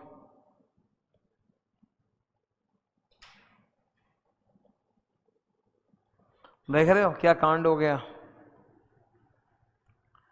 जिसका डर था वही हो गया। ये तो लालची आदमी है राहुल, है ना, ये तो बोला कि ये लॉयल्टी चेंज कर लेगा, पिछले साल पीटीएस किया पर he is ready to change, तो ही विल तो change because is PTS is coming है 7,96,000 and normal is coming to be lower 7,40,000। इंसान वो वाली इनकम को चुनेगा जो लोअर है ताकि कम टैक्स देना पड़े, तो he will go for what? Normal. अब ये आदमी अगर नॉर्मल में घुसा, पिछले साल पीटीएस किया था, अब इस साल अगर नॉर्मल में घुसा, ऑप्ट आउट किया, तब अकाउंट्स ऑडिट सब कराना पड़ जाएगा इसको। Are you getting my point? तो in the case of Rahul we can see that the lower income is in normal provision, so he has to opt out. Answer करो पहला सवाल, what are the various options for computing is business income. हम बोलेंगे sir देखिए 2 option है। Option 1 PTS, अगर ये PTS follow करता है तभी इसकी इनकम आएगी 796। ही हैज ऑप्शन 2 ऑल्सो कि नॉर्मल प्रोविजन फॉलो करे, उसमें इनकम कम है 7,40,000, बट लोअर इनकम है, तो क्या हुआ, 3 काम करना पड़ेगा। अगले 5 साल तक पीटीएस में नहीं जा पाएगा, अकाउंट्स मेंटेन करेगा और ऑडिट करवाएगा। तो हमसे पूछा गया कि बताओ राहुल के पास क्या ऑप्शन है। हम बोलेंगे 2 ऑप्शन है। ऑप्शन 1 में इनकम थोड़ी ज्यादा आएगी, ऑप्शन 1 में इनकम थोड़ी ज्यादा है पर अकाउंट्स ऑडिट का चक्कर नहीं है। ऑप्शन 2 में इनकम थोड़ा सा कम है पर ऑप्ट आउट करने का 3 नुकसान है, अगले 5 साल तक फिर चेंज नहीं कर पाओगे, अकाउंट्स ऑडिट भी कराना पड़ेगा, भले ही टर्नओवर 1 करोड़ के नीचे हो फिर भी कराना पड़ेगा। ऑप्ट आउट वाले में 44 AB में 5 क्लॉज होते हैं ना, तो ऊपर वाला 1 करोड़ नहीं दिखते, नीचे वाला दिखता है। ऑप्ट आउट है तो 1 करोड़ के नीचे होने पे भी टैक्स ऑडिट कराना पड़ जाएगा, तो ये नुकसान है। तो देख लो भाई कितना है। अगर इस इंसान के बजाय नॉर्मल तुम होते तो तुमको क्या लगता है, तुम्हारा क्या इच्छा होता? 1 करोड़ टर्नओवर का बिजनेस है तुम्हारा, देखिए टर्नओवर अपना 99,50,000, 1 करोड़ टर्नओवर का बिजनेस है तुम्हारा, अच्छा खासा कमाते हो तुम, ठीक है। डिफरेंस कितना है? 56,000, और 56,000 पे टैक्स कितना निकल के आएगा? एक बार 20% मान के निकाल लो। 56,000 पे 20% टैक्स निकल गया, 11,000 कुछ आएगा और क्या? अरे 11,200 रुपया कुछ आता होगा और क्या, ठीक है। तो थोड़ा सा टैक्स देना पड़ेगा 11,000 पर, कम से कम ऑप्शंस तो रहेंगे खुले। अगर ये इसमें मैं थोड़ा सा लालच कर गया 11,000 रुपए का, तब मेरे लिए 5 साल तक ऑप्शन बंद है। अब इस साल तो बहुत ही कम फर्क था, बाद में सोचो आने वाले 5 साल में अगर बहुत ज्यादा डिफरेंसेस हुआ तो, पीटीएस बहुत कम आ गया तो, तब तो अच्छा हो जाएगा ना, तब तो you will want to go for PTS. इस साल पीटीएस ज्यादा है, what about the next 5 years? Next 5 years में अगर आपका पीटीएस कम हो गया तो आप तो पीटीएस में जाना चाहोगे। पर अगर आप एक बार इस रास्ते पे आ गए, ऑप्ट आउट कर लिए, तो आप जा पाओगे क्या 5 साल तक? नहीं, तो आपके तो ऑप्शन बंद हो जाएंगे। तो 11,000 रुपए के लिए मुझे नहीं लगता कि आपको अपना ऑप्शन बंद करना चाहिए। ये आंसर तुम एग्जाम में नहीं लिखोगे, ये प्रैक्टिकल बात है। एग्जाम में उनका एकदम सीधा बात चलता है, जो लोअर है हम तो वही करेंगे। तुमसे पूछा अगर सपोज लोग, पूछा तो है नहीं, पूछ दिया बताओ 2 ऑप्शन क्या, 2 ऑप्शन बता दिए, वो लोग तुमसे कंक्लूसिव एडवाइस नहीं मांगा कि तुम क्या सजेस्ट करोगे। कल को अगर क्वेश्चन में होता तुम क्या सजेस्ट करोगे, तो तुम बोलोगे देखिए लोअर इनकम तो इसमें है, जाना तो इसमें चाहिए, बट फिर ये 3 चीजें होंगी, इसके लिए तैयार रहना पड़ेगा। इस तरह से आंसर दोगे, ठीक है। मैं तो एकदम क्लियर कट आंसर, अगर मेरे से पूछा जाए दिल की बात, एकदम ऑप्शन नंबर 1। पीटीएस में अगर मैं ऑप्ट आउट नहीं कर रहा हूं तो मेरे पास 5 साल तक रास्ता खुला पड़ा है, ठीक है। लेकिन एग्जाम में नहीं चलेगा ना, मन की बात। एग्जाम में तुम क्या बोलोगे? एग्जाम में बोलोगे कि लोअर इनकम तो ऑप्शन 2 में आ रहा है, सो ही में opt out, but then he has to face these 3 consequences, ऐसे बोलोगे। तुमसे वो लोग कंक्लूसिव आंसर पूछे नहीं है, बस 2 ऑप्शन बोले बता दो, ठीक है। अच्छा, अब कुछ इंटेलिजेंट, बहुत जोरदार इंटेलिजेंट चीज मैं बनाने जा रहा हूं, ध्यान से सुनना। सपोज राहुल बोला हम तो ऑप्शन 1 ही करेगा, हम तो सिद्धार्थ सर का बात मानेगा, वो ऑप्शन 1 बोल रहा है तो ऑप्शन 1 करेगा, तो राहुल चला गया ऑप्शन 1 में पीटीएस। टेल मी, अगर वो ऑप्शन 1 में जाता है तो क्या टैक्स ऑडिट कराना पड़ेगा?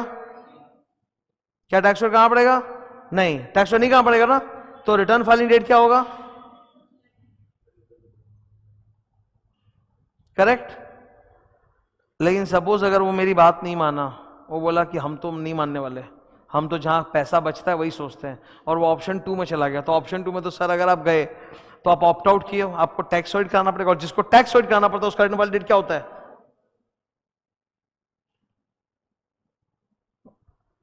ये बात एग्जाम में क्लिक नहीं करेगा।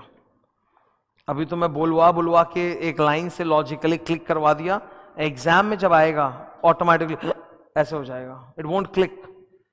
क्वेश्चन नंबर 2 पढ़ो। What is the return filing date under the different options? तो ऑप्शन 1 पीटीएस में गया तो 31 जुलाई, नहीं गया नॉर्मल में तो फिर टैक्स ऑडिट कराओ 31 अक्टूबर। रिटर्न फाइलिंग डेट से डिसीजन थोड़ा होता है, डिसीजन जो लेना है कि whether I should go for PTS और normal, that does not go by return filing date ना। राहुल ये थोड़ा बोलेगा अच्छा है 31 अक्टूबर लेट जमा करेंगे, नॉर्मल अच्छा है टैक्स ऑडिट कराएंगे, ऐसे थोड़ा होता है, ठीक है। इसमें कोई हीरा मोती थोड़ा मिल जाएगा 31 जुलाई के बदले 31 अक्टूबर हो जाएगा, तो कोई हीरा मोती वाली बात तो है नहीं कि you are looking at it like an advantage, ऐसा कोई एडवांटेज नहीं है। डन है। 9 नंबर अब सम्स है। अब देखो 9 और 10 सम्स है, 9 नंबर ज्यादा अच्छा सम है, गुड है, 10 लल्लू है। 9 नंबर सम्स में ना हम लोग थोड़ा सा फाइट करेंगे।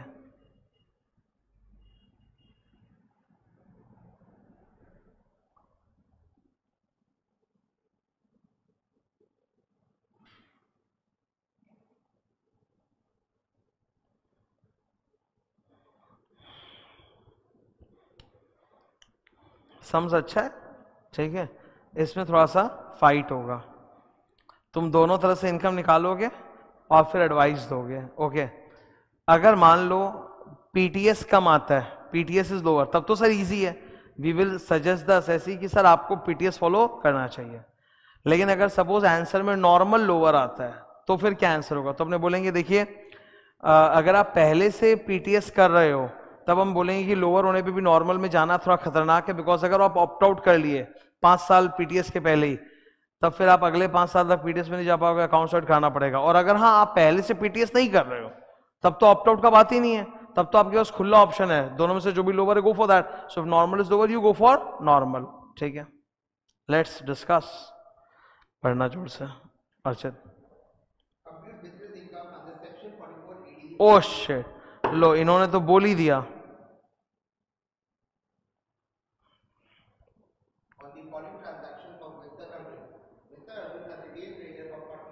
रिटेल ट्रेडर ऑफ पटना है, स्पेसिफाइड प्रोफेशन वाला आदमी तो है नहीं और ट्रांसपोर्टर भी नहीं है, तो 44 एडी में जाएगा। Gives the following PL account. You are required to advice whether he can offer his business income under 44 AD. क्या ये 44 एडी में देने लायक है? इस बात का जवाब दो चीजों से निकलता है। एक कि मतलब 44 एडी के कुछ कंडीशन होते हैं कि individual HUF, partnership firm excluding LLP उनको ही मिलेगा, 2 करोड़ के नीचे होना चाहिए आपका टर्नओवर तब मिलेगा। कुछ तो ये है एलिजिबिलिटी लेके। और एक दूसरा सवाल ये भी है कि मतलब इन्होंने बोला can he offer in AD, that depends on कि इसका नॉर्मल कैसा है। अगर इसका नॉर्मल ही कम आ रहा है then he should not offer for 44 AD. So एक तुलना करके अपनों को बताना है। ठीक है, अगर मैं नॉर्मल नहीं निकालूं तब तो मेरा आंसर यहां पे सड़क से खत्म। एडिशनल इन्फॉर्मेशन में 6 नंबर पढ़ो तो मतलब इस बंदे का सारा टर्नओवर कच्चा में है, कैश में है, तो इस पे कौन सा रेट लगेगा? 8%। तो अगर पीटीएस ही निकालना है तो सम तो सॉल्व ही नहीं करना पड़ेगा। पीटीएस में तो everything is deem to be allowed, deem to be disallowed, सब कुछ सीधा 8% ऊपर सेल का मारो। ये है इन महाशय की सेल्स 12 लाख 11,600 का 8% बोलो 96,000 समथिंग 96,000 रुपीज आ रहा है।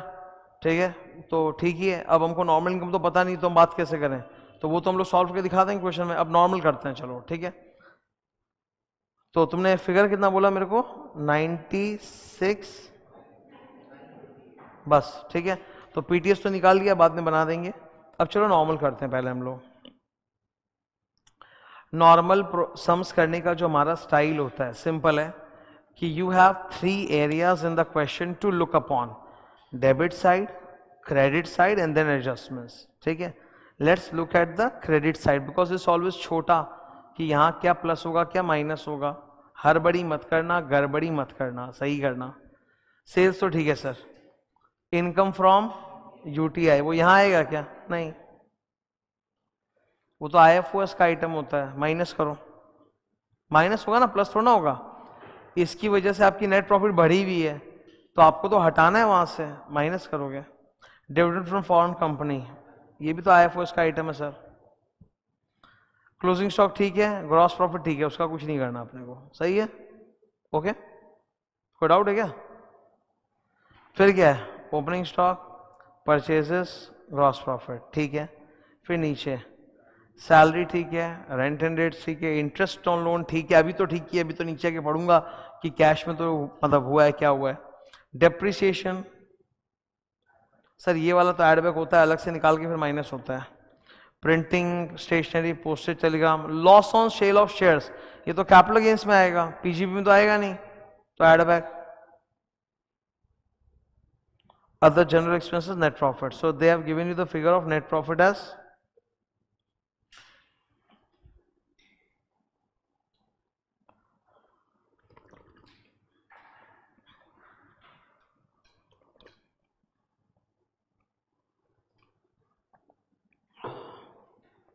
ग्रेट। अभी सम्स को ताको, 2 प्लस है और 2 माइनस। अब नीचे चलते हैं। पॉइंट नंबर 1, पॉइंट नंबर 1 बहुत अच्छा है, मेरा वेट करोगे।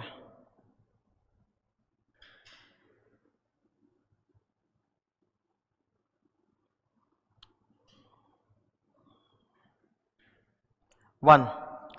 It was found that some stocks were opening stock में भी और क्लोजिंग स्टॉक में भी आप थोड़े थोड़े अमाउंट का स्टॉक भूल गए, ओमिट कर गए, आपने डाला नहीं ऊपर, तो ऑब्वियसली एडजस्टमेंट है, प्लस या माइनस होगा, प्लस होगा कि माइनस, यही सोचना है। ओपनिंग स्टॉक में आप कितने अमाउंट का भूल गए हो? 9,000 रुपए का आप भूल गए हो, ठीक है। इसका मतलब क्या है? 1 सेक।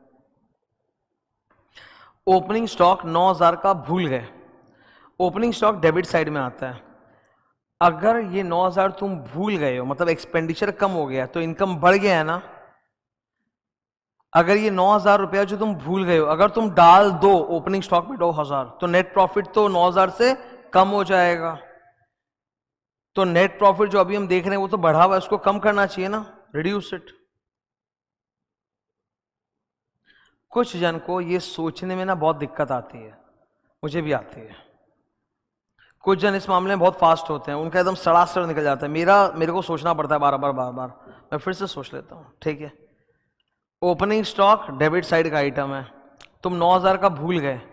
अगर ये 9,000 का डाल दिए होते, which is the right treatment to do, अगर डाल दो तो प्रॉफिट गिर जाएगा ना। डेबिट साइड को अगर बड़ा करोगे तो इनकम तो कम होते जाएगा, तो डेबिट साइड 9,000 से ऐसे बढ़ा, प्रॉफिट विल बी डाउन, तो डाउन माइनस। क्लोजिंग स्टॉक में तुम 18,000 भूल गए, दैट्स क्रेडिट साइड। अगर क्लोजिंग स्टॉक में 18,000 डाल दो तो प्रॉफिट 18,000 से बढ़ जाएगा, बढ़ाओ। एक सम हमने चैप्टर के अंदर किया था, वहां दोनों प्लस प्लस थे, यहां एक माइनस है और एक प्लस है, ओके। नेक्स्ट तो लल्लू है, भाई को सैलरी दिया 10,000 रुपया, जिसमें से अनरीजनेबल है 2,000, तो अनरीजनेबल ही 2,000 है, बता दिया, तो एड बैक कितना करना है? 2,000। यहां एक स्टूडेंट सिली मिस्टेक कर देगा। नॉर्मली सम्स में लिखा हुआ रहता है कि दिए थे 10,000, फेयर मार्केट वैल्यू है 2,000, तो डिफरेंस है 8,000, तो 8,000 एड बैक। आदत है, बिना पढ़े हड़बड़ी में बोलेगा 10,000 माइनस 2,000 इक्वल टू 8,000। अरे देख तो ले, सीधा तुमको बताया हुआ है कि अनरीजनेबल कितना है? 2,000, तो 2,000 ही तो गलत है, वही तो एक्सेस है, वही तो एडबैक होगा, तो एडबैक 8,000 होगा कि 2,000 होगा? 2,000 होगा। Third number, whole amount of printing and stationery was paid in how much? More than 10,000 rupees. और ट्रांसपोर्टर का धंधा तो है नहीं, प्रिंटिंग एंड स्टेशनरी है, ट्रक वाले को थोड़ा दियो, तो 23,200 दियो कैश में, diesel out, full diesel out.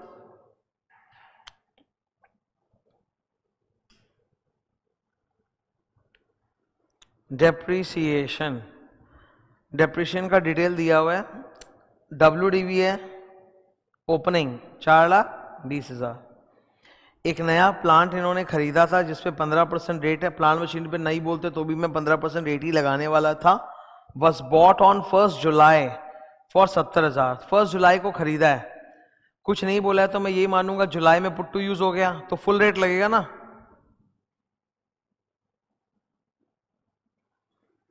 $70,000 का खरीदा है। और फिर third point, 2 old plants were sold for 50,000। Sold का डेट से कभी कोई मतलब नहीं होता, सोल्ड का डेट तुमको बहकाने के लिए दिया है, उसका कोई पर्पस नहीं है कि full rate half rate, sold है मतलब माइनस होगा सीधा, ठीक है। तो देखो जरा, 4,20,000 ओपनिंग प्लस 70,000 माइनस 50,000, क्लोजिंग कितना? 4,40,000। और यहाँ हाफ रेट वाला कुछ था नहीं, तो 4,40,000 पे फुल रेट, 4,40,000 पे 15%।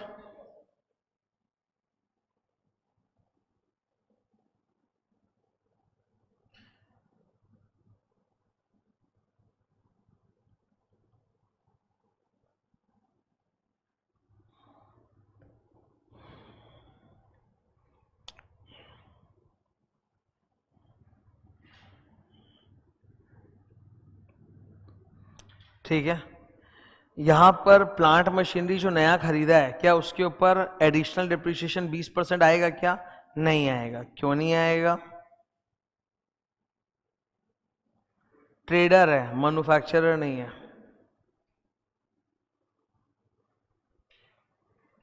कई बार सम्स में वो लोग लिख के बोल देते हैं कि आपको यहाँ पे एडिशनल डिप्रिसिएशन नहीं निकालना है, बोल देते हैं, और कई बार तुम अपना दिमाग लगा लो कि ट्रेडर है, ऑब्वियसली तुम जैसे ही सोचोगे, कोई स्टूडेंट सोचा कि हाय राम ये तो प्लांट मशीनरी है तो एडिशन हो सकता है, तो वो तुरंत ऊपर जाके तो देखेगा ही कि मैन्युफैक्चर के नहीं, तो वो उसका आंसर वहीं क्लियर हो जाएगा, वो ट्रेडर है, तो एडिशन एडिशन का सवाल ही नहीं उठता। Next sir, other general expense include 2000 रुपया paid as donation to some charitable trust. Donations वगैरह का बाद में भले 80C में डिडक्शन मिल जाए, यहां तो मिलने वाला नहीं, यहां तो एडबैक करो सर। हो गया सम्स तैयार, तुमने सारा प्लस माइनस कर लिया, अभी जोड़ो वहां पे बैठ के निकालो अगले पेज में। सॉल्व है ऑलरेडी। 50,000 नेट प्रॉफिट, ठीक है। एडबैक जितने भी प्लसेस थे सारे एडबैक किए हुए हैं, जो सब्ट्रैक्शंस थे लेस किए हुए हैं। It is coming to 1,24,900। Now your normal is higher, your PTS is lower. What will we suggest? PTS. We will say कि आपका तो PTS ही कम आता, आप PTS करो, अच्छा है, आपको अकाउंट्स ऑडिट भी मेंटेन करना नहीं पड़ेगा। You should go for PTS.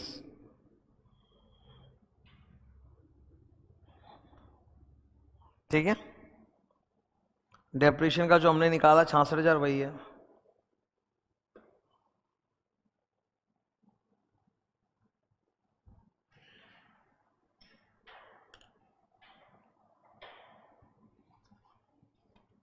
Last some,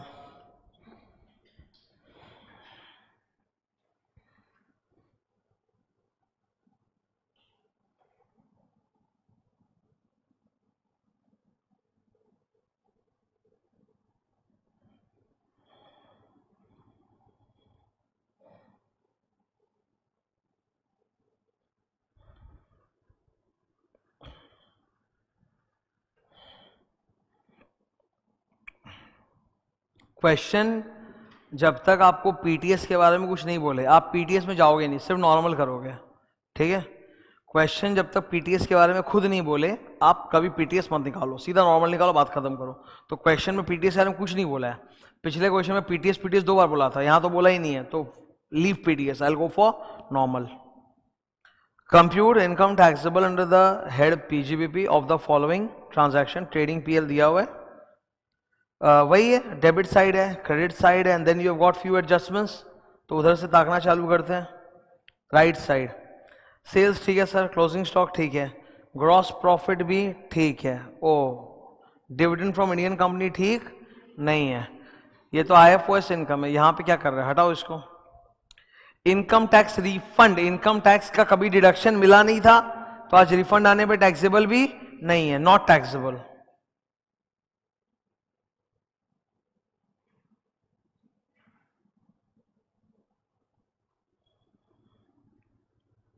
dividend को तुम हटा रहे हो क्योंकि वो आईएफओएस में अलग से कैलकुलेट होगा, और 35,000 का आईटी रिफंड को हटा रहे हो बिकॉज वो टैक्सेबल है ही नहीं, ना पीजीबी ना किसी और हेड में, ठीक है ना। गुड। अभी सर अपने डेबिट साइड देखेंगे। ग्रॉस प्रॉफिट पे ऊपर के चारों आइटम सही हैं, कुछ नहीं करना मुझे। अदर बिजनेस एक्सपेंस भी सही है। फिर पेनल्टी अंडर एक्साइज, ये तो अलाउड नहीं है। Penalty paid for violation of law section 37। GST होता है, मिससेलर एक्सपेंस होता है, इंटरेस्ट टू बैंक होता है, डेप्रिसिएशन ये वाला अलाउड नहीं है, बुक्स में जो आएगा मतलब वो अलाउड नहीं होता, अपने आईटी वाला लेस करेंगे। Your net profit to begin with this 9,30,000। Other business expenses include 44,000 paid as commission to a relative, the FMV is 20,000। तो एडबैक कितना करूं, इस बार तो माइनस करूंगा। हे राम पढ़ ले, क्या डाउट है इसमें? इस बार तो माइनस करना है ना 44 माइनस 20, बिकॉज बोला 20 is the fair market value, तो अनरीजनेबल कितना है, एक्सेस कितना है, 44 माइनस 20 24। क्या डाउट है क्या? ठीक है, पिछले समय तो बता दिया था कि अनरीजनेबल 2000 है, तो वही ऐड होगा। यहां तो बोला फेयर मार्केट वैल्यू 20 है, तो माइनस करेंगे ना, तो एड बैक कितना होगा 24। Second, assessee paid 34,500 by bearer cheque to whom. चलेगा सर, चलेगा, अलाउड है। अब यार जो एडजस्टमेंट अलाउड होता है, कुछ नहीं बोला हुआ, उसका नोट देते हैं कि नहीं? मतलब ये सम्स में तो आएगा नहीं क्योंकि सही है, कुछ करना नहीं है, तो नोट दोगे कि ट्रांसपोर्टर लोग को 40A सबसेक्शन 3 में 35,000 तक अलाउड होता है पेमेंट। 82,000 स्टाफ को सैलरी दिया पर बुक्स में रिकॉर्ड ही नहीं किया, तो डिडक्शन मिलना चाहिए, माइनस। पेड है मतलब अलाउड, पेड पेमेंट बेसिस पे होता है ना, और सॉरी सैलरी में तो पेमेंट बेसिस भी नहीं चाहिए, वो तो लीव सैलरी में चाहिए, बोनस कमीशन में चाहिए, एम्प्लॉयर्स कॉन्ट्रीब्यूशन में चाहिए। 43B में सैलरी नहीं होता, बेल होता है, तो सैलरी तो अलाउड ही है, तो इन्होंने लिखा नहीं, बेचारे भूल गए, तो माइनस करो, minus 82,000 full. Interest on bank loan, ऊपर देखो इंटरेस्ट ऑन बैंक लोन कितना है, 1,30,000 है ना, ऊपर कितना है 1,30,000। आपने within return filing date कितना पे कर दिया, 55,000। During the year 40,000, return filing के पहले 15,000, टोटल 55,000 आपने पे कर दिया। तो अनपेड कितना है,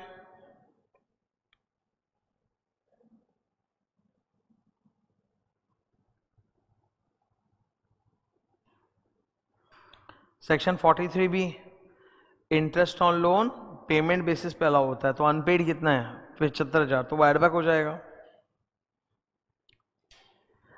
एसेट्स के डिटेल दिए, डेप्रिसिएशन निकालना है। लास्ट लाइन में 6 नंबर में हमें बता दिया है कि इनको एडिशनल डेप्रिसिएशन मिलने वाला नहीं है, नॉट एलिजिबल, तो बात खत्म। तो तुम अपना नॉर्मल डेप्रिसिएशन निकालो, चलो यहीं पे देख लो। प्लांट मशीनरी की डेप्रिसिएशन का रेट कितना है, नहीं दे दिया, लकी है, नहीं भी दे तो हम जानते हैं 15%, ठीक है। 5 रेट याद करवाए थे, उसके लिए तुमको किसी पे मोहताज नहीं होना है। Buildings 10%, furniture 10%, plant machinery 15%, plant machinery PMM से motor car 15%, intangible asset 25%, BC भी प्लांट मशीनरी है पर बीसी पे 40% है, बीसी बुक्स, और सी से computer, laptop, software, printer, scanner, सब 40%, ठीक है। तो दे दिया, अच्छी बात है, नहीं देता तो I know 15%। Opening WDV 12 lakh, 2 additions during the year, 2 lakh का आपने सितंबर में परचेज किया फुल रेट, और 2 लाख का आपने दिसंबर में परचेज किया।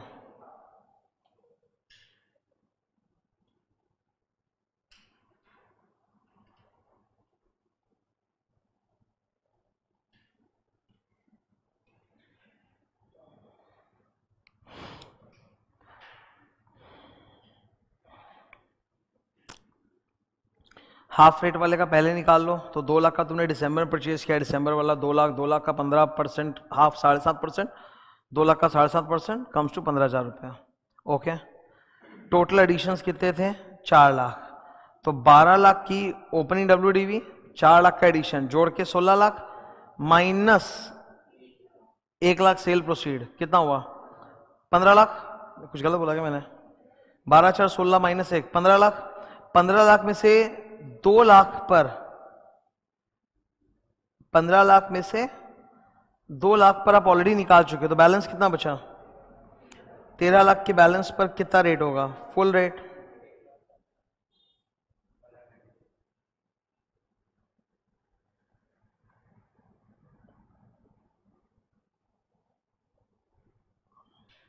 तो इनकम टैक्स के हिसाब से डेप्रिसिएशन कितना है, 2,10,000, जो कि अलाउड है।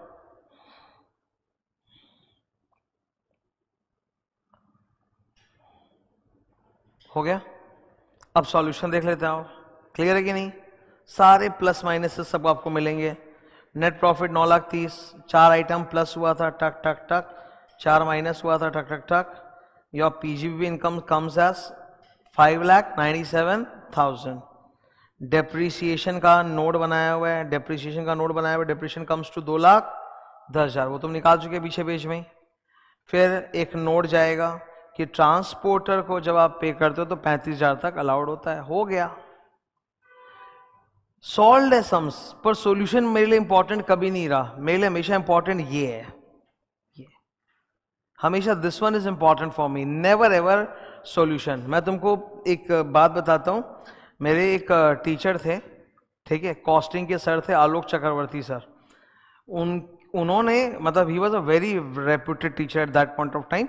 सो उन्होंने अपने किसी स्टूडेंट के बारे में हम लोग को क्लास में बताया था। उनका कोई स्टूडेंट था जो मतलब मल्टीपल टैलेंटेड नहीं होता क्या, हम ये भी हम वो भी है, तीनों कोर्स में सीए, सीएस और सीएमए में उसका रैंक 1-2 टाइप्स था, ठीक है। प्लस वो स्पोर्ट्स में भी नेशनल लेवल या स्टेट लेवल पे कुछ था, और फिर वो अल्टीमेटली वर्ल्ड बैंक में जॉब कर रहा था। वर्ल्ड बैंक में जॉब मिल गया उसको, उसका पैकेज था 3 करोड़ का, मतलब उस टाइप का बंदा। तो सर उसकी कहानी सुना रहे, ऑब्वियसली इंस्पायरिंग स्टोरी।